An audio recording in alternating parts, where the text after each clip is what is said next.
Guys, looking at 7 here on page 3. We really want to GCF out a y squared first. It's going to make our job easier. If we factor out a y squared, we get y squared minus 16 here equals 0. This is a difference of two perfect squares. So we get y plus 4, y minus 4 equals 0. Our answers are going to be whatever makes that equal 0, which is 0, whatever makes this equal 0, which is negative 4, and whatever makes this equal 0, which is positive 4. So x is going to equal 0, or negative 4, or positive 4. You could probably solve it the other way. Let's try it.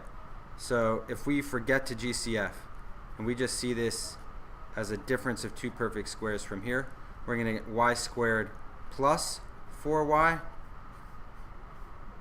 y squared minus 4y equals 0. Not sure how to do that there, but if we GCF out a y, I get y plus 4 here. And if I GCF out a y here, I get y minus 4 there. This is not the same kind of GCF as we did before. This y and this y are going to equal y squared. And then we have y plus 4, y minus 4.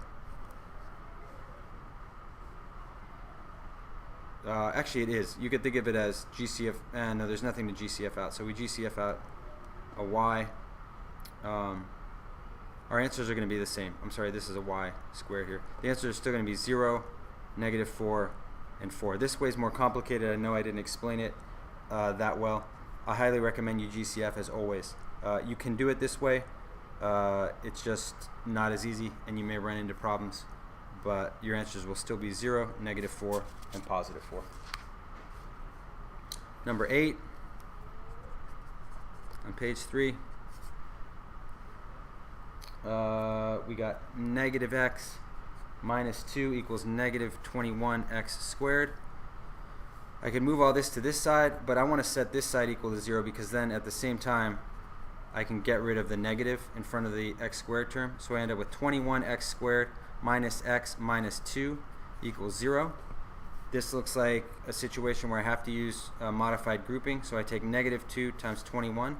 So I get negative 42. In order to equal a negative 1 here, I got to use negative 7 and positive 6. So I rewrite this as 21x squared minus 7x plus 6x minus 2 equals 0.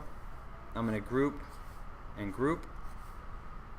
And I'm going to factor out a 7x. I get 3x minus 1. I'm going to factor out a positive 2.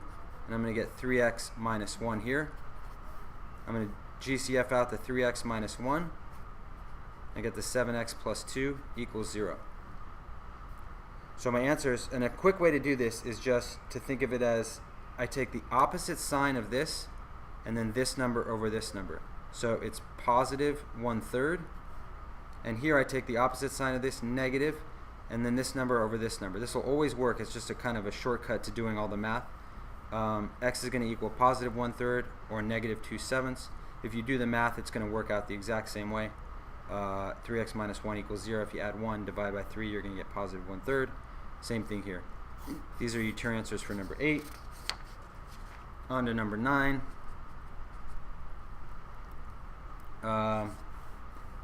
M minus 2 quantity squared equals 49.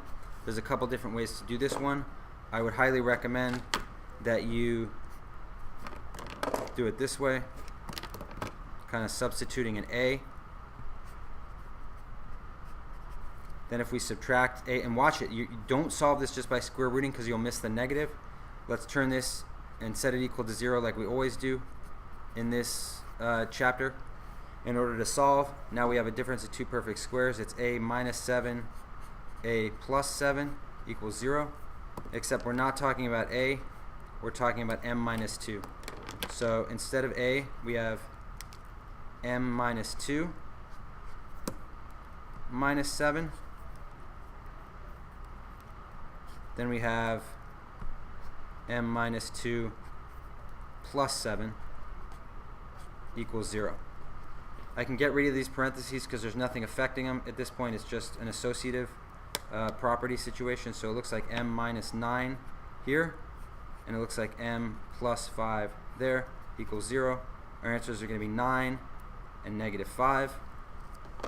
We're going to try it the other way, so let's call it this first way, and then we're going to do number 9 the second way.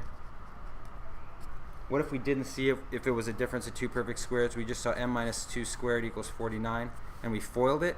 So I get m squared minus 4m plus 4 equals 49. I got to set it equal to 0, so I subtract 49 on both sides. I get m squared minus 4m minus 45 equals 0. We're going to have to FOIL this with the cat's method or kind of on the way to grouping, but it's easier just to think of it as the cat's method. If we don't have a coefficient here, it's just going to be m and m. Then whatever numbers multiply to negative 45 and add to negative 4, we just put in here and here. So it looks like negative 9 and positive 5. So it looks like our answers are going to be 9 or negative 5, just like we did when we did it the first way.